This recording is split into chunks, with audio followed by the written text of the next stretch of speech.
আসসালামু আলাইকুম। আহ, আমি খুব ফর্মালি না, ইনফর্মালি চলে আসলাম একটু লাইভে। একটা বিষয় হঠাৎ নিউজ দেখছি, তো সেই বিষয়ে কিছু কথা বলার প্রয়োজন মনে হলো। সাউন্ড ঠিক আছে? তো একটু আগে নিউজ দেখলাম, আপনারা হয়তো ক্যাপশন দেখে বুঝতেই পারছেন যে কী বিষয়ে কথা বলবো। যে সচিবের স্বাক্ষর ছাড়াই প্রকল্প পাশ করলেন আসিফ মাহমুদ, এটা বলেছেন স্থানীয় সরকার প্রতিমন্ত্রী মিস্টার শাহ আলম, সম্ভবত ওনার নাম। তো একটু ফাইলের প্রসেসটা বোঝা প্রয়োজন, যে মন্ত্রণালয় একটা ফাইল কিভাবে কোন প্রসেসে পাস হয়। প্রথমত আমি মিস্টার শাহ আলম যেটা বলেছেন সেটা উত্তরটা পরে আসছি। সাধারণত আপনারা হয়তো অনেকেই জানেন না, অনেকে জানেন যারা এই বিষয়গুলোর সাথে মন্ত্রণালয়ের সাথে কাজ করেন বা বিভিন্ন সরকারি অফিসের সাথে কাজ করেন, তারা জানেন যে প্রসেসগুলো কীভাবে হয়, কিন্তু বেশিরভাগ মানুষই জানেন না। ফলে একটু এনলাইটেন করা প্রয়োজন। প্রথমে একটা ফাইল সাধারণত আমার জায়গা থেকে, আমি যে জায়গায় ছিলাম উপদেষ্টার জায়গায়, এখন মন্ত্রীর জায়গায় আছেন মির্জা ফখরুল ইসলাম আলমগীর সাহেব। তো সাধারণত একটা ফাইল হচ্ছে কিভাবে প্রসেস হয়, মানে কোনো একটা বিষয়ে সিদ্ধান্ত প্রয়োজন, সেটা প্রসেস হয় হচ্ছে সংশ্লিষ্ট শাখা থেকে। যেমন স্থানীয় সরকার মন্ত্রণালয়, সিটি কর্পোরেশন শাখা আছে, ওয়াসা শাখা আছে, সেই শাখার নিজস্ব একটা সেট আপ আছে। একজন অতিরিক্ত সচিবের নেতৃত্বে সাধারণত একটা শাখা কাজ করে থাকে। তো প্রথমত সেই শাখার উপসচিব ফাইলটা ইনিশিয়েট করে। উপসচিব থেকেই ফাইলটা স্টার্ট হয় আর কি। তো তারপরে সেটা যুগ্ম সচিব দেখেন। যুগ্ম সচিব দেখার পর সেটা তার কাছে যদি মনে হয় যে ঠিক আছে, এটা উপরে পাঠানো যায়, সব কিছু ঠিকঠাক মনে হয়, তাহলে তিনি এটা আবার তার সিনিয়র কর্মকর্তার কাছে পাঠান। তিনি স্বাক্ষর করে পাঠান। সেটা এডিশনাল সেক্রেটারির কাছে যায়। এডিশনাল সেক্রেটারি সেটা আবার নিজে দেখেন। সেটা পারফেক্ট থাকলে তিনি সেটা আবার সাইন করে সেটা সচিবের কাছে পাঠান। সচিব সেটা স্ক্রুটিনি করে সেটা উপদেষ্টা কিংবা মন্ত্রী যিনি দায়িত্বে আছেন তার কাছে পাঠিয়ে থাকেন। এবং তার স্বাক্ষরের পরে, তার স্বাক্ষরের সাথে সাথে কিন্তু সেটা অনুমোদন হয়ে যায় না, তার স্বাক্ষরের পরেও কাজ থাকে। মন্ত্রী কিংবা উপদেষ্টা স্বাক্ষরের পর তিনি স্বাক্ষর করে মার্ক করে দেন, যে তিনি চাইলে যে কাউকে মার্ক করতে পারেন। তিনি শাখাকেও মার্ক করতে পারেন, তিনি সরাসরি উপসচিবকেও মার্ক করতে পারেন, তিনি চাইলে সচিবকে মার্ক করতে পারেন, অতিরিক্ত সচিব, যুগ্ম সচিব, যে কাউকে মার্ক করতে পারেন। বাট আমার সবসময় প্র্যাকটিসটা ছিল যে আমি পুরো নর্মটা ফলো করতাম, আমি সবসময় সচিবকেই মার্ক করতাম। ফলে এটা আমার স্বাক্ষর পরে সচিবের কাছে যেত। সচিব সেটা আবার এবার নিচের দিকে, একটা হচ্ছে আপওয়ার্ড ফাইলের গতিবিধি, তারপর হচ্ছে ডাউনওয়ার্ড, এটা আবার নিচের দিকে যাবে। সচিবের পরে সচিব হয় সরাসরি উপসচিবকে দিয়ে দিবেন, অথবা অতিরিক্ত সচিব, তারপর যুগ্ম সচিব, তারপর উপসচিব, এভাবে ক্রোনোলজিক্যালি পাঠাবেন। উপসচিবের কাছে যাওয়ার পরে তারপর তিনি হচ্ছে অফিসিয়ালসদেরকে দিবেন এটা, বা তিনি হচ্ছে এটাকে করবেন, এটা নোটিশ আকারে দিবেন। যখন নোটিশটা আসে, গভর্নমেন্ট নোটিশটা আসে, তার মানে হচ্ছে এটা গভর্নমেন্ট নোটিশ কিংবা গভর্নমেন্ট অর্ডারটা আসে, তার মানে হচ্ছে এই ফাইলটা পাস হয়ে গেল আর কি। এটা মানে ইভেন আমার সাইন করার মতো দিয়েও পাস হয় না, এটা আরও প্রসেস আছে। তারপরে গিয়ে নোটিশ, যেটা গভর্নমেন্ট অর্ডার আকারে আপনারা দেখেন, সেটা আসা মানে হচ্ছে পাস হওয়া। তো এটা হচ্ছে প্রসেস, নর্মাল প্রসেস। এটা হচ্ছে যে কোনো জেনারেল ফাইলের। কিন্তু এখানে যেহেতু কথা হয়েছে প্রকল্পের, মিস্টার শাহ আলম বলেছেন যে কোনো একটা প্রকল্প সচিবের স্বাক্ষর ছাড়া পাস হয়েছে। তো আমার মনে হয় যে ওনারা তো হয়তো মাত্র 3 মাস হলো দায়িত্ব নিয়েছেন, নতুন হতে পারেন, হয়তো প্রসেস এখনও বুঝে উঠতে পারেন নাই। তো প্রথমত একটা প্রকল্প পাস হওয়ার ইয়াটাও আরও অনেক বেশি কমপ্লেক্স। যারা আসলে কাজ করেন, কাজ না করলেও জানেন, কারণ আপনার বাড়ির সামনে যখন রাস্তা করা লাগে, বা যখন বাড়ির সামনে বা হচ্ছে আশেপাশে যখন সড়কের কাজ হয় বা ছোটো ছোটো কাজ হয়, সরকারি কাজ, সেগুলো আপনারা জানেন কতটা স্লো হয়, কারণ এটার প্রসেসটা অনেক লেংদি, অনেক লম্বা। তো সেটার প্রসেসটা আমি আরেকটু বুঝাই। যে প্রথমত একটা প্রকল্প নেওয়ার যদি নীতিগত সিদ্ধান্ত হয় যে এই বিষয়ে একটা প্রকল্প গ্রহণ করা হবে, তখন ফার্স্টে হয় ফিজিবিলিটি স্টাডি। ফিজিবিলিটি স্টাডিটা সংশ্লিষ্ট সংস্থা করে, যেমন স্থানীয় সরকার মন্ত্রণালয়ে স্থানীয় সরকার ইঞ্জিনিয়ারিং ডিভিশন যেটা আছে, প্রকৌশল বিভাগ, যেটা স্থানীয় সরকার প্রকৌশল বিভাগ আপনার বাড়ির আশেপাশে ছোট রাস্তা থেকে শুরু করে কালভার্ট থেকে শুরু করে এই কাজগুলো সাধারণত স্থানীয় সরকার প্রকৌশল বিভাগ সারা দেশে করে থাকে। এবং সেটা সেটা ফিজিবিলিটি স্টাডি হয় আর কি। ফিজিবিলিটি স্টাডিটার ক্ষেত্রে অনেক স্টেক হোল্ডার ইনভলভ এখানে, জেলার এক্সিএন, উপজেলা ইঞ্জিনিয়ার থেকে শুরু করে এলজিইডি ডিপার্টমেন্টের, এটা কিন্তু মন্ত্রণালয় না, এটা এলজিইডি আলাদা একটা ডিপার্টমেন্ট, ইঞ্জিনিয়ারিং ডিভিশন, যেটার চিফ থাকেন একজন চিফ ইঞ্জিনিয়ার, তিনি সেটার প্রধান। তো সেখানে এটা নিয়ে ফিজিবিলিটি স্টাডি হয়। ফিজিবিলিটি স্টাডিতে যদি মনে হয় যে ঠিক আছে এই প্রকল্পের কার্যকারিতা বা প্রয়োজনীয়তা রয়েছে, সেক্ষেত্রে প্রায়োরিটি বিবেচনা ওই প্রকল্পটাতে হাত দেওয়া হয়, প্রকল্পটা নেওয়া হয়। নেওয়ার পরে ওইটার একটা ডিপিএম প্রস্তুত করা হয়, ওইটার একটা মানে প্রকল্পে কি কি কাজ হবে, বাজেট এস্টিমেট থেকে শুরু করে পুরো ডিটেলস সহ একটা ডিপিএম তৈরি করা হয়। এবং সেটা এই প্রকল্পটা যখন চিফ ইঞ্জিনিয়ারের স্বাক্ষর নিয়ে, মানে চিফ ইঞ্জিনিয়ারের এটা যখন অনুমোদন করে দেন যে ঠিক আছে এটা নেওয়ার জন্য যদি প্রস্তুত এবং এটা নিতে চায়, তখন এটা আসে মন্ত্রণালয়ে, স্থানীয় সরকার প্রকৌশল বিভাগ থেকে মিনিস্ট্রিতে আসে। মিনিস্ট্রিতে ওই সেম প্রসেস, যে শাখা, বিভিন্ন শাখার মাধ্যমে এটা আসার কথা। তো এই শাখার মাধ্যমে যখন এই যে স্থানীয় সরকার প্রকৌশল বিভাগ যে শাখা ডিল করে, ওই শাখায় যখন আসে, তখন এটা নিয়ে ফার্দার একটা প্রকল্প নেয়ার ক্ষেত্রে একটা কমিটি আছে, এক না একাধিক কমিটি থাকে সাধারণত, যেটা সাধারণত সচিব হেড করে আর কি। সাধারণত সচিব অথবা সচিব যদি চান তাহলে তিনি যে কোনো অতিরিক্ত সচিব বা অন্য কাউকেও দায়িত্ব দিতে পারেন। একটা প্রকল্প পাশ করার বিষয়ে একটা কমিটি থাকে, তো সেই কমিটিতে আলোচনার ভিত্তিতে সেখানেও যদি অ্যাগ্রিড হয় যে ঠিক আছে এই প্রকল্পটা আমরা নিব, তখন ওই প্রকল্পটা আসলে ওইটা পাস হয় এবং সেটার ফাইল ওয়ার্কটা স্টার্ট হয় আর কি। তো তখন আবার ওই যে উপসচিব, যুগ্ম সচিব, অতিরিক্ত সচিব এবং সচিব পার হয়ে উপদেষ্টা কিংবা মন্ত্রীর কাছে ফাইলটা আসে, তখন মন্ত্রীর স্বাক্ষর হওয়ার পরে সেটা আবার ডাউনওয়ার্ড যায়। তো একটা প্রকল্প আপনারা জানেন যে আরও কমপ্লেক্সিটি আছে। প্রকল্প বিষয়ক যখন কমিটি বসে মিটিংয়ে, তখন তারা দেখে যে এটার সাথে অন্য কোনো মন্ত্রণালয় ইনভলভ কিনা বা অন্য কোনো মন্ত্রণালয়ের মতামত নেওয়া প্রয়োজন কিনা। যেমন একটা রাস্তা করা হবে, তখন দেখা হয় যে এটা এনভায়রনমেন্টের কোনো ক্ষতি করতে পারে কিনা, গাছ কাটা পড়ছে কিনা, সেক্ষেত্রে এটা এনভায়রনমেন্ট মিনিস্ট্রি ইনভলভ থাকে। তো ভূমি মন্ত্রণালয় ইনভলভ থাকে, কারণ জমি জমার বিষয় আছে, জমি জমা কেনা না কেনা। তো এরকম আরও স্টেক হোল্ডার ইনভলভ আছে, তাদেরকে নিয়ে আবার আন্তঃমন্ত্রণালয়ের বৈঠকও প্রয়োজন পড়তে পারে মাঝে মধ্যে, কখনো কখনো। তো সেটাও করা হয়, সেটা সচিবের নেতৃত্বে যেই প্রকল্প যে কমিটি থাকে সাধারণত, সেই কমিটির মাধ্যমে হয়। তো তারপরে এটা উপদেষ্টার কাছে আসে, উপদেষ্টা চূড়ান্ত অনুমোদন দেওয়ার পর সেটা তারপরে প্রসেস আছে। উপদেষ্টা চূড়ান্ত অনুমোদনের পর এই প্রকল্পটা যায় পরিকল্পনা কমিশনে। আপনারা জানেন যে আমাদের যেই পরিকল্পনা কমিশন আছে, সব প্রকল্প সব মন্ত্রণালয় থেকে অবশ্যই পরিকল্পনা কমিশনের মাধ্যমেই পাস হতে হয়। একেবারে ছোট প্রকল্প হলে সেটা মন্ত্রণালয় নিজেই নিতে পারে, কিন্তু বড় প্রকল্পগুলো, মাঝারি প্রকল্পগুলো পরিকল্পনা কমিশনে পাস হয়। কিছু প্রকল্প আছে যেটা 50 কোটির নিচে বা 100 কোটির নিচে, আমার ঠিক মনে নেই যে কোন মার্কটা, সেটা সাধারণত পরিকল্পনা মন্ত্রী যিনি থাকেন, আমার অন্তর্বর্তী সরকারের সময় ছিলেন ওয়াহিদুদ্দিন মাহমুদ, এখন সম্ভবত আছেন আরেকজন। তো মন্ত্রী যিনি থাকেন তারপর যে নিষ্পত্তিযোগ্য হয়, 50 কোটি টাকার প্রকল্প হলে সে নিজেই আসলে দেখে নিষ্পত্তি করে দিতে পারে। আবার এটা তার পর্যায়ে যাওয়ার আগেও কিন্তু পরিকল্পনা কমিশনেও, পরিকল্পনা মন্ত্রণালয়েও, সেখানেও আবার সচিবের নেতৃত্বে, বা সেখানে তো অনেক সচিব, প্রায় 12 থেকে 15 জন, তাদের কোনো একটা কমিটির নেতৃত্বে আবার স্ক্রুটিনি হয়। স্ক্রুটিনি হওয়ার পরে তারা যখন দেখে যে এটা ঠিক আছে, এটা পাঠানো যায়, তখন তারা তাদের উপদেষ্টা কিংবা মন্ত্রীর কাছে পাঠায়, তিনি অনুমোদন দেন।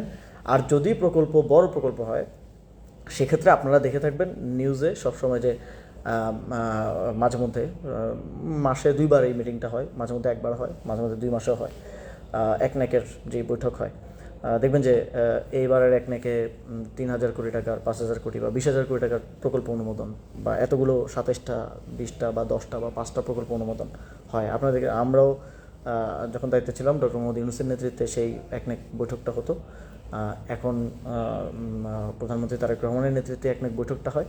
তো প্রকল্পটা লাস্ট পাস হয় কিন্তু একনেকে, এবং তার মাধ্যমে তারপর এটার এক্সিকিউশনে সংশ্লিষ্ট মন্ত্রণালয়কে যখন একনেক থেকে জানানো হয় এই প্রকল্প পাস হয়ে গেছে, নির্দেশনা আসে, তখন মন্ত্রণালয় ওই প্রকল্প বাস্তবায়নের উদ্যোগটা গ্রহণ করে সাধারণত। তো এই পুরো প্রসেসটা আমি বোঝালাম বা বললাম এত সময় নিয়ে, কারণ হচ্ছে এটা বোঝাটা জরুরি। এটা না বুঝলে এই যে একটা এলিগেশন আনা হলো, এটা বোঝাটা মুশকিল হবে। তো একনেকের পরে আসার পরে এই কার্যক্রমটা শুরু হয়। তো অনেকগুলো ফেজ আমি বললাম, একটা হচ্ছে ফিজিবিলিটি স্টাডি, ওই সংশ্লিষ্ট দপ্তরের মাধ্যমে। তারপর হচ্ছে একটা ডিপিএম প্রস্তুত করা, ডিপিএম প্রস্তুতের পর প্রকল্প বিষয়ক কমিটি থেকে একটা অ্যাপ্রুভাল নেওয়া, কমিটির পরে সেটা উপসচিব, যুগ্ম সচিব, অতিরিক্ত সচিব, সচিব হয়ে উপদেষ্টা বা মন্ত্রীর কাছে অনুমোদন নেওয়া, অনুমোদনের পরে সেটা আবার পরিকল্পনা কমিশনে পাঠানো, পরিকল্পনা কমিশন নিজে স্ক্রুটিনি করে যে এটা কতটুকু প্রয়োজন না প্রয়োজন। তারপরে পরিকল্পনা কমিশন এটা নিয়ে এটা যখন ফাইনাল করে তখন এটা একনেকে যায়, একনেকে প্রধানমন্ত্রী কিংবা প্রধান উপদেষ্টার উপস্থিতিতে, বাকি একনেক সদস্যদের উপস্থিতিতে, সদস্যরা সাধারণত মন্ত্রীরাই হন এবং সচিবরাও থাকেন সংশ্লিষ্ট, সেটা পাস হয়। পাস হওয়ার পরে এবার সেটার বাস্তবায়ন যায়। তো it's a very long process, যেটাকে অনেকে মানে আমলাতান্ত্রিক জটিলতা বা লাল ফিতার দৌরাত্ম আমরা বলে থাকি আর কি। তো উনি যে কথাটা বললেন যে সচিবের অনুপস্থিতিতেই বা সচিবের স্বাক্ষর ছাড়া ফাইল পাশ করলেন উপদেষ্টা, মানে অবৈধভাবে, এই ধরনের একটা কথা উনি বলার চেষ্টা করেছেন। আমার মনে হয় এটা নিয়ে আরও বেশি ক্লারিটি মানে প্রয়োজন, যে কোন ফাইল, এক্স্যাক্টলি কোন ফাইল। যদি মানে এটা তো অন পেপার থাকার কথা যে ফাইলেই স্বাক্ষর থাকবে, ঠিক আছে, একটা ফাইলে আমার স্বাক্ষর আছে, সচিবের স্বাক্ষর নাই। মাঝে মধ্যে যেটা হয় যে সচিব যদি কোনো বিদেশ সফর থাকে, সাপোজ সচিব কোনো বিদেশ সফর আছে, তাহলে সাইনটা কে দিবে সচিবের অনুপস্থিতিতে? তখন অতিরিক্ত সচিব একজনকে সিনিয়রিটির ভিত্তিতে, সাধারণত যিনি সিনিয়র থাকেন তাকে সচিবের রুটিন দায়িত্ব প্রদান করা হয় সচিব বিদেশ যাওয়ার আগে। এটাও উপদেষ্টার বা মন্ত্রীর স্বাক্ষরই হয়ে থাকে যে অতিরিক্ত সচিবকে সচিবের অনুপস্থিতিতে রুটিন দায়িত্ব প্রদান করা হলো। তখন তিনি ফাইল ওয়ার্কগুলো কন্টিনিউ করে থাকেন এবং রান করে থাকেন। তো সচিবের অনুপস্থিতি হইলেও সেখানে অতিরিক্ত সচিবের অবশ্যই স্বাক্ষর থাকার কথা। আচ্ছা ঠিক আছে, আপস্ট্রিমে কোনো ফাইল সচিবের স্বাক্ষর ছাড়া বা সচিবের টেবিল না হয়ে উপদেষ্টা কিংবা মন্ত্রীর টেবিলে আসারই কথা না, আসাই সম্ভব না। এটা অনুমোদন দেওয়া তো অনেক দূরের আলাপ। আবার সচিবের সংশ্লিষ্টতা আরও অনেকগুলো জায়গা আছে, একনেকে সচিবের উপস্থিতি থাকতে হয়। তারপর যেই কমিটি, এই যে প্রকল্প বিষয়ক যে কমিটি, প্রকল্প পাস করার জন্য যে কমিটি ইটসেলফ রিপোর্ট করা হচ্ছে সচিবের কাছে, বা ওই কমিটির ক্ষেত্র বিশেষে সচিবই প্রধান থাকেন আর কি। তো সচিবের মানে জিনিসটা সাউন্ড লাইক যে সচিবকে না জানিয়ে বা গোপন রেখে একটা প্রকল্প পাশ হয়ে গেলে ইটস ইম্পসিবল। একটা প্রকল্প তো আপনি মুখ দিয়ে বললেন হয়ে গেলো এরকম না। একটা প্রকল্প ফিজিবিলিটি স্টাডি, টিপিএম করে, আর ছোটো থেকে ছোটো প্রকল্প 1 থেকে 1.5 মাস 2 মাস সময় লাগে, যদি একেবারে লাকি হয় কেউ যে এই সময়ের মধ্যে নিতে পারে, আর না হলে সম্ভব না এটা নেওয়া। তো সচিবের আমি একটু ক্ল্যারিটি চাইবো মিস্টার শাহ আলমের কাছে, যে তিনি যদি যথেষ্ট সৎসাহস রাখেন, আই বিলিভ যে তিনি ওই ফাইলটা, প্লিজ কাইন্ডলি, যে এই ফাইলটা সচিবের ছাড়া, বিশেষ করে প্রকল্প, মানে যখন উনি প্রকল্প বলেন তখন তো আমি আরও অবাক হই। একটা ফাইল হতে পারে যে সচিব দেশে নাই, অতিরিক্ত সচিবের স্বাক্ষরের পরে আসলো, আমি এবার স্বাক্ষর করলাম, অতিরিক্ত সচিবের মাধ্যমে চলে গেল, হুইচ ইজ অলসো লিগাল। মানে কোনো কিছু যদি মনে হয় যে এটা আরেকটা ক্লজ আছে, যে কোনো কিছু যদি মনে হয় যে গুরুত্বপূর্ণ, জনগুরুত্বপূর্ণ কোনো একটা বিষয়, এখন সচিব উপস্থিত নাই, সচিব দেশের বাইরে, বা সচিব ছুটিতে আছে একদিনের, বা সচিব তার বাড়িতে গেছে, তার মা অসুস্থ বা সামথিং হইতেই পারে। তো এই 1 দিন বা 2 দিনের জন্য কাউকে অতিরিক্ত সচিবের দায়িত্ব দেওয়া হয় নাই, কারণ 1 দিন 2 দিন ফাইল ক্যান ওয়েট। তো যদি এরকম হয় তাহলে কি? তাহলে উপদেষ্টা ডিরেক্টলি যুগ্ম সচিব কিংবা অতিরিক্ত সচিব যিনি আছেন তার স্বাক্ষরের পরে উপদেষ্টা কিংবা মন্ত্রী স্বাক্ষর দিয়ে ফাইলটা রান করতে পারেন। এটা লিগেল, এটা ইলিগেল কিছু না, এটা টোটালি লিগেল। হ্যাঁ, এটা আমার মনে হয় শাহ আলম ভাই যদি এটা জানতেন তাহলে হয়তো উনি মানে আই থিঙ্ক ওনার আর একটু আমলাদেরকে ডেকে আর একটু বোঝা দরকার যে আসলে হাউ থিংস ওয়ার্ক।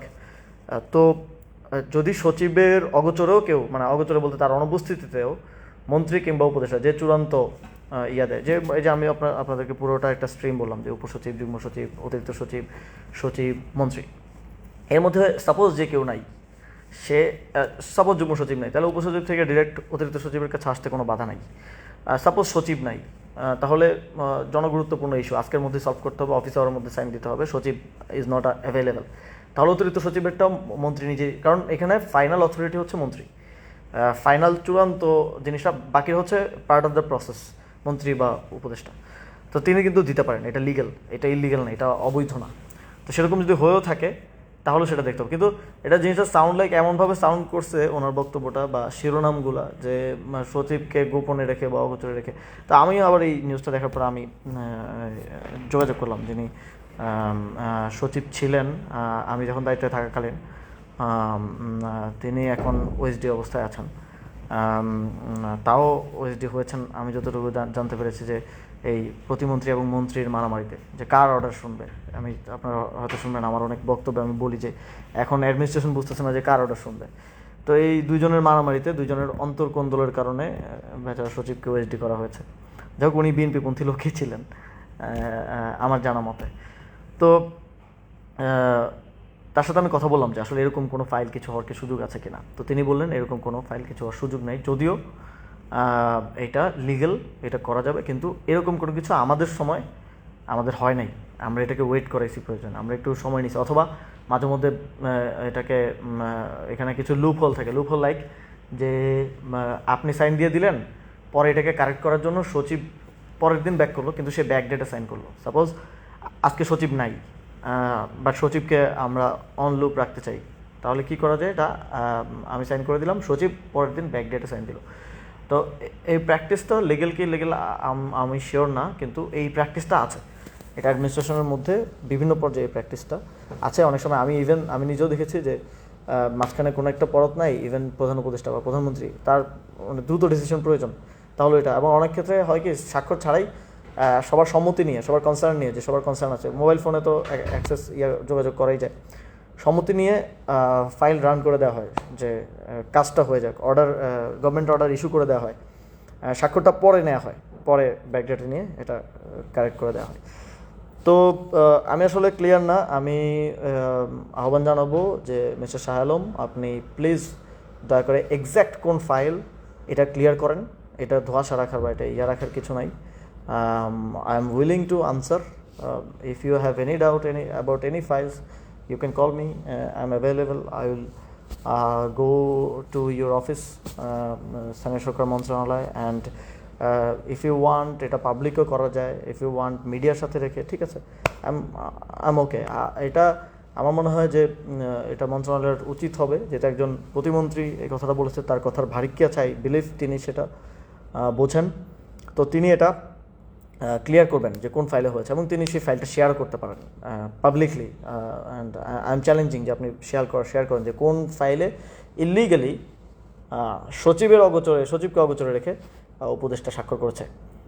তো আই থিঙ্ক এটা কোয়াইট ক্লিয়ার। আমি আমার জায়গা থেকে করার সর্বোচ্চ চেষ্টা করেছি। অ্যান্ড আমি দাবি জানাবো যে এই অ্যাম্বিগুইটি যখন কেউ রাখে, তখন আসলে বোঝা যায় যে তার মধ্যেই কোনো না কোনো একটা সমস্যা আছে। কোনো অ্যাম্বিগুইটি না রেখে ইউ মাস্ট ক্লারিফাই যে কোথায় হয়েছে। বাংলাদেশের মানুষের জানার অধিকার আছে, যদি আসিফ মাহমুদ কোনো ফাইলে অনিয়ম করে থাকে তাহলে সেটা অবশ্যই বাংলাদেশের মানুষের জানা উচিত। তাহলে সেই ফাইলটা প্লিজ আমাদের সামনে উত্থাপন করেন, বাংলাদেশের মানুষের সামনে উত্থাপন করেন, এটা শো করেন। এবং যেটা উনি বলছেন যে প্রকল্প, যারা ভাই সরকারের সাথে বিভিন্ন প্রসেসে কাজ করেছেন বা কাজ করেন বা সংশ্লিষ্ট থাকেন, স্টেক হোল্ডার আছেন, তারা খুব ভালোভাবে জানেন যে এই ফিল্টার কোথা থেকে লাগলো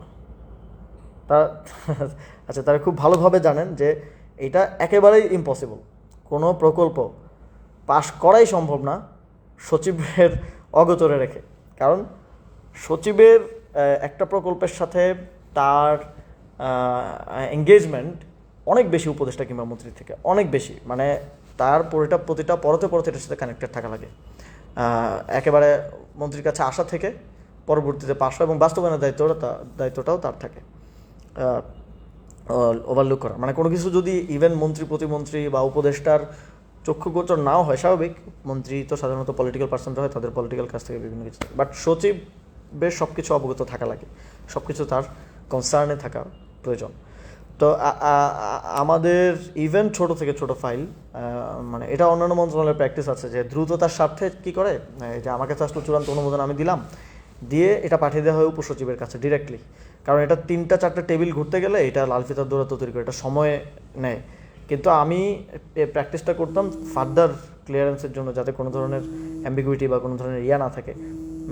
সেজন্য আমি সবসময় সচিবকে মার্ক করতাম, আমার স্বাক্ষরের পরে আমি সচিবকে মার্ক করতাম, সচিবের কাছে যেত, সচিব তারপরে সংশ্লিষ্ট ডেস্কে মার্ক করে দিতেন, তো সেখানে চলে যেত ফাইলটা। তো আমি আমার সময়ে যিনি সচিব ছিলেন তার সাথে কথা বলেছি, তিনি বলেছেন এমন কিছু হওয়া সম্ভব না, যেহেতু এখন যারা সচিব ছিলেন আমার সময় দায়িত্বে তারা রাষ্ট্রেরই কর্মকর্তা, এবং রানিং কর্মকর্তা। তো মন্ত্রণালয় বা সরকার চাইলে তাদেরকে দিয়েও স্টেটমেন্টটা দেওয়ানো যায় যে আসিফ মাহমুদ কোন স্পেসিফিক ইনস্ট্যান্সে যে সচিবকে অবগত না করে বা সচিবের স্বাক্ষর ছাড়াই স্বাক্ষর করে দিয়েছেন। এবং আই থিঙ্ক যে ফাইলটাও আপনাদের শো করা উচিত এবং এখানে কি ইলিগাল কি হয়েছে সেটাও আরও ক্লিয়ার রাখা উচিত। মানে আমি দেখছি যে এই সরকার বা স্থানীয় সরকার মন্ত্রণালয়ে আজকে ওই নিউজটা পড়তে গিয়ে আমি দেখলাম যে পিরোজপুরের একটা দুর্নীতির ঘটনা নিয়েও তিনি বলেছেন যে কাজ না করেই টাকা উত্তোলন করা হয়েছে।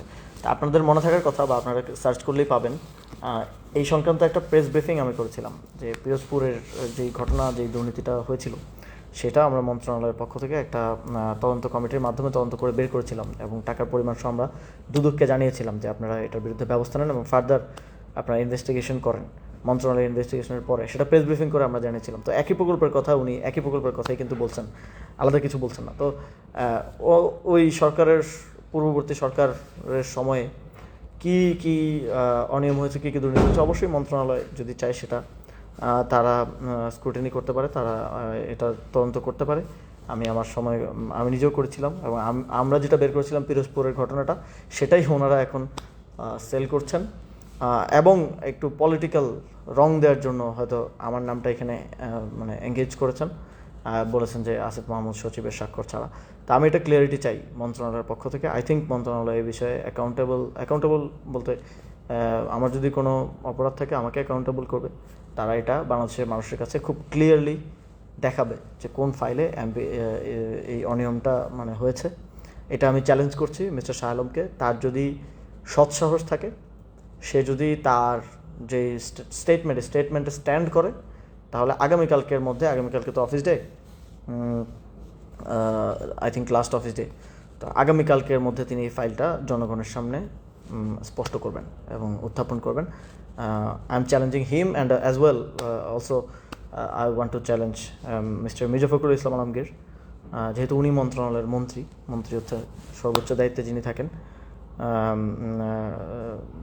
তো আই বিলিভ যে তিনি এই বিষয়টার দায়িত্ব নেবেন এবং তিনি এটা পাবলিক করবেন। আর যদি তারা সেটা না করে তাহলে আমি মনে করবো যে আমাকে এটা ব্যক্তিগতভাবে হেয় প্রতিপন্ন করার জন্য, আক্রমণ করার জন্য তারা এটা করেছে। আর যদি তাদের মধ্যে সেই সৎসাহসটা থাকে, তারা যদি সত্য বলে থাকে, তাহলে তারা এটা আসলে ক্লিয়ার করবেন, এই ফাইলটা দেখাবেন। এবং আমি এটা নিয়ে ফার্দার প্রয়োজনে ফাইলটা নিয়ে আসেন, আমরা বসি, প্রয়োজনে কোনো থার্ড পার্টি টিভি চ্যানেলকে বলেন, আমরা ওই ফাইলটা নিয়ে টকশোতে বসি। প্রয়োজনে যারা